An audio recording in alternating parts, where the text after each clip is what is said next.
Bonjour, bienvenue dans cette nouvelle vidéo de mon Actu Lecture, vidéo dans laquelle je vais vous présenter les nouveaux livres que j'ai reçus cette semaine ainsi que ceux que j'ai lus la semaine dernière.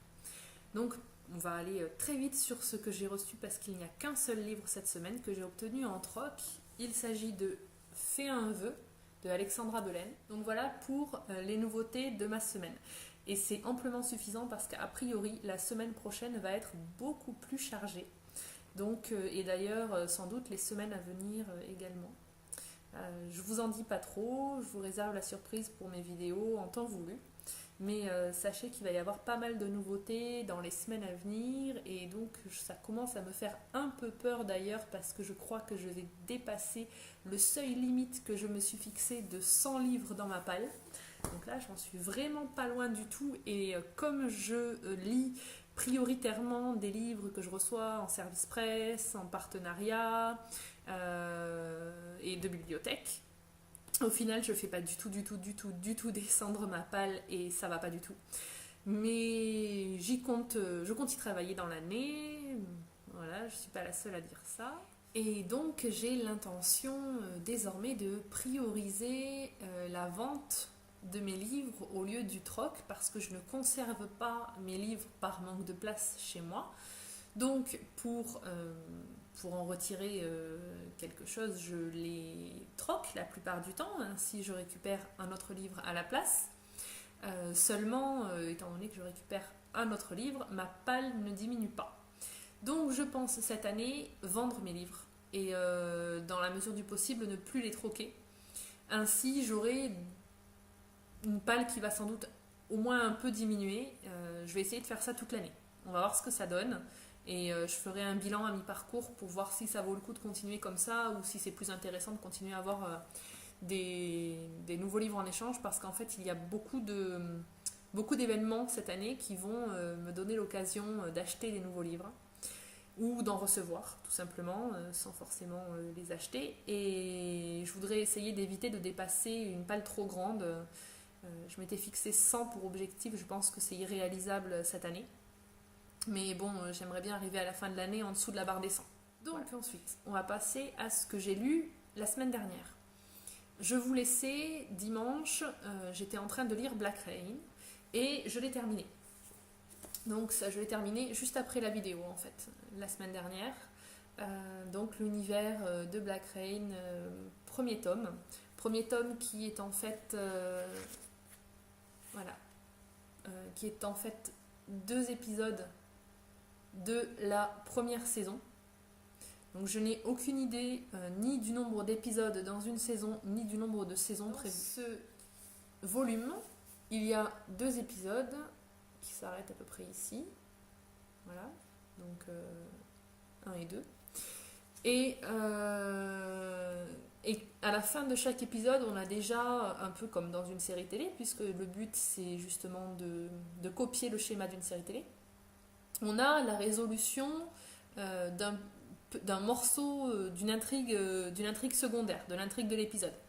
L'intrigue principale, l'intrigue de la saison, bien sûr, ne sera résolue qu'à la fin de la saison. Donc pour l'instant, on a une intrigue principale pour laquelle on a des éléments qui apparaissent au fur et à mesure des épisodes, et dans chaque épisode, une intrigue secondaire qui se résout à la fin de l'épisode. C'est un livre que j'ai beaucoup aimé. C'est pas un coup de cœur, parce qu'il a tout de même des défauts, et puis simplement, je pense que c'est pas un coup de cœur principalement à cause de l'univers. C'est un univers qui est difficile à appréhender, c'est un univers qui est très sombre et qui est dur parce qu'en fait on entre dans la folie des personnages. L'histoire c'est des adolescents qui vivent dans un centre pour adolescents qui ont des problèmes, des maladies mentales, comportementales. Donc Adam, notre narrateur, est schizophrène. Et comme c'est notre narrateur, on est avec lui dans sa folie, dans sa paranoïa, dans ses hallucinations. Et c'est assez difficile parfois à vivre parce que la grande qualité de l'auteur, c'est qu'il arrive à le retranscrire avec beaucoup de justesse et de réalisme.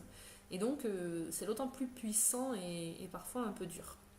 Alors c'est un univers qui est vraiment très sombre, d'autant plus parce qu'il y a donc le centre d'un côté, pour lequel on ne voit jamais, à aucun moment, le monde extérieur. Donc il est difficile de savoir à quelle période ça se situe. Moi je dirais que c'est quand même à peu près de nos jours. Et à côté de ça, il y a l'Inside, qui est un univers parallèle créé par un informaticien qui travaille pour le centre et qui permet en fait une sorte de thérapie pour ces adolescents à problème, qui leur permet d'aller dans un univers virtuel dont il maîtrise une certaine partie des règles. Donc il y a des règles, il y a un univers qui est posé, des bases qui sont posées, mais eux peuvent ajouter des éléments ancrés par leur esprit, par leur pensée. Alors c'est pas vraiment expliqué, on ne sait pas très bien comment ils ajoutent des éléments ou des gens. Et donc c'est vraiment l'Inside, c'est une ville.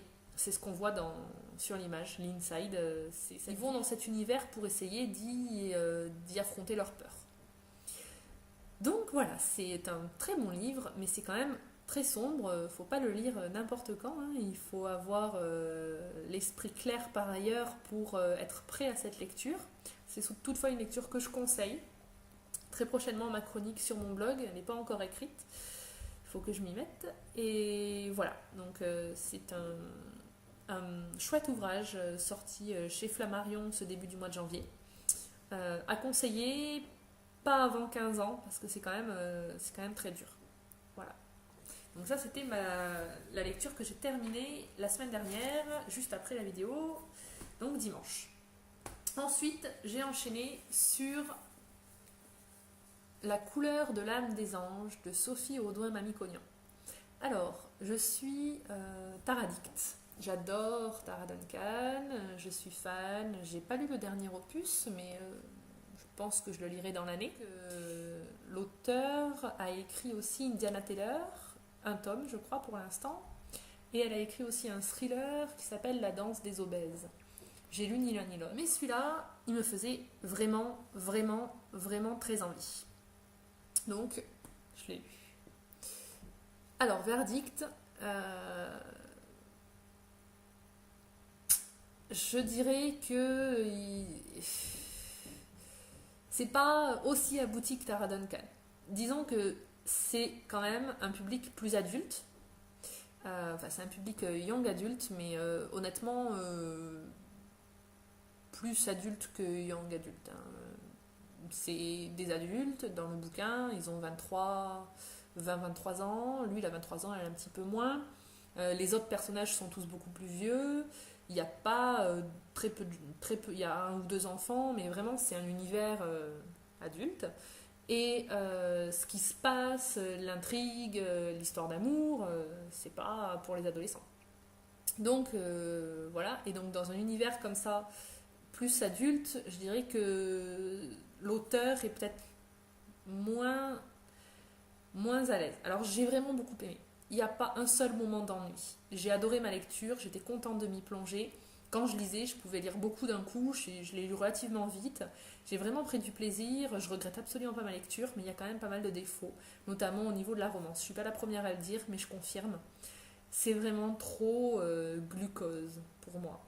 Alors j'ai vu d'autres personnes qui disaient que c'était une romance guimauve, voilà, c'est bonbon rose, bisounours, tout ce que vous voulez. Mais c'est exactement ça, c'est vraiment... c'est too much en fait. On est trop dans... tout le monde il est beau, tout le monde il est gentil, c'est parfait, j'ai beau devenir méchante, je vais redevenir gentille, et puis de toute façon je t'aime inconditionnellement au premier regard, c'est le coup de foudre à tout jamais, pour toujours.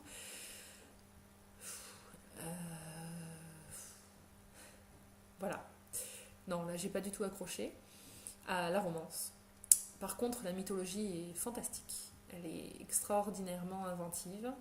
C'est du pur bonheur de découvrir toutes les idées qu'elle a pu apporter sur les anges, ce qu'ils font, comment ils vivent dans leur monde d'anges, quelles sont les règles de ce monde, et tous les personnages qu'on peut rencontrer, parce que quand on meurt et qu'on devient un ange, on a peu de risques de mourir en tant qu'ange. Bon, vous comprenez. Et du coup, il y a tous les gens morts depuis tout le temps qui sont là. Des gens qui ont 6000 ans, Il y a vraiment beaucoup de monde, donc il y a énormément d'anges. Heureusement, la Terre est vaste. Et donc, nos personnages rencontrent des personnes célèbres, dont notamment Einstein et d'autres personnes. Bon, je trouve que c'est pas forcément suffisamment exploité, ça pourrait être plus intéressant. Aussi, un gros reproche que j'ai à faire à ce bouquin, c'est le non-réalisme des dialogues. Les gens ne disent pas tout ce qu'ils pensent à voix haute, de manière claire et intelligible. Non, dans la vraie vie, c'est pas comme ça. Et bien dans ce livre, c'est comme ça. Les méchants vont dire oh tiens, et si je ne mettais pas ce médicament sur le marché, je pourrais gagner beaucoup d'argent. Non, c'est pas comme ça, ça va pas. C'est pas du tout réaliste, donc ça. Vers la fin, c'est de pire en pire, et il y a des moments où c'était risible presque, et j'ai tiqué quand même pas mal à la lecture des dialogues. Bon, je me rends compte que je suis très négative, alors qu'en fait, j'ai vraiment beaucoup aimé. Donc j'insiste, c'est un très bon bouquin, mais il faut pas s'arrêter, il faut pas s'attendre, il faut pas le lire pour la romance. Il faut surtout pas le lire pour la romance, et il faut pas le lire en se disant que les dialogues vont être réussis. Le reste, c'est super. Le reste, c'est vraiment très bien. L'intrigue est vraiment intéressante. Il y a du rebondissement, il y a des mini-intrigues dénouées au fur et à mesure. C'est vraiment un bon bouquin. C'est pas du tout un coup de cœur, mais ça vaut le coup de le lire, ça vaut le coup de s'y intéresser pour découvrir un peu ce que peut proposer Sophie Audouin-Mamikonian, à part Tara Duncan. Voilà. Donc ça, c'était ma lecture de la semaine. J'ai lu également la BD Bloodlight, qui est une BD parodique à Twilight. Donc j'ai adoré, c'est un coup de cœur, c'est vraiment génial. Ça plaira plus particulièrement à ceux qui ont lu Twilight et qui sont prêts à le tourner en dérision ou à en faire de l'ironie. Moi j'ai adoré Twilight, je suis fan, mais j'ai vraiment beaucoup aimé cette BD parodique qui est vraiment très drôle, qui apporte énormément d'éléments intéressants. Alors par contre il y a beaucoup de références à Twilight, il faut l'avoir lu. Je ne conseille pas à quelqu'un qui n'aurait pas lu Twilight parce qu'il y aurait beaucoup de choses qu'il ne comprendrait pas. Donc ne serait-ce qu'au niveau des nouveaux noms qui sont donnés aux personnages. Voilà. Donc une BD que je conseille très fortement. Si vous ne l'avez pas lue, si vous voulez la découvrir, n'hésitez pas, foncez, ça vaut vraiment le coup. Et c'est tout ce que j'ai eu la semaine dernière. Et cette semaine, je lis Chronique de la fin du monde, tome 1, au commencement, de Susan Bess Pfeffer. Et j'adore. Je suis super fan. Alors j'en suis là, presque à la moitié. Et c'est un régal. J'en rêve la nuit. Et en plus, quand je lis ce bouquin et que j'arrête de le lire et que je reviens à la vie normale, j'ai du mal à revenir à la réalité. J'ai du mal à me dire, moi j'ai de l'électricité, j'ai assez de nourriture pour tout le temps, les supermarchés ils sont alimentés. C'est difficile des fois de revenir et de me dire, moi je vis pas la vie de Miranda et ma vie elle est pas, enfin c'est pas la fin du monde ici et tout va bien et la lune elle est haut dans le ciel, voilà. Et c'est vrai que c'est tellement prenant que j'ai du mal à m'en sortir de ce bouquin quand j'arrête de le lire. À tel point que tout à l'heure je me suis dit, est-ce que je fais pas une pause, est-ce que je lis pas autre chose pour revenir un peu à la vie réelle, parce que je suis trop dans ce bouquin. Mais mon mari il en a marre, il me dit mais stop, arrête de m'en parler, j'en peux plus de ton livre. Voilà, donc c'est vraiment, lisez-le, on en reparle plus quand j'ai fini de le lire, mais c'est un coup de cœur absolu. Pour l'instant c'est vraiment mon best book de l'année. Et je ne vais pas vous dire ce que je vais lire la semaine prochaine, enfin cette semaine, parce que je n'en sais rien. Et parce que je préfère choisir au fur et à mesure. Je préfère éviter de me dire je dois lire ça. Voilà. Donc là, j'ai pas vraiment de lecture impérative cette semaine. Je dois lire avant, je vous l'ai dit plein de fois, mais bon, je vous le redis, je dois lire Le Poison écarlate avant le 11 février. Mais ça me laisse encore de la marge. Et donc, je pense que cette semaine, je vais choisir juste ce que j'ai envie de lire. Et puis, vous verrez bien la semaine prochaine dans ma vidéo ce que j'ai choisi. Je vous fais des gros bisous et je vous dis à très bientôt, la semaine prochaine pour une nouvelle vidéo. Et en attendant, on se voit sur nos blogs. À bientôt!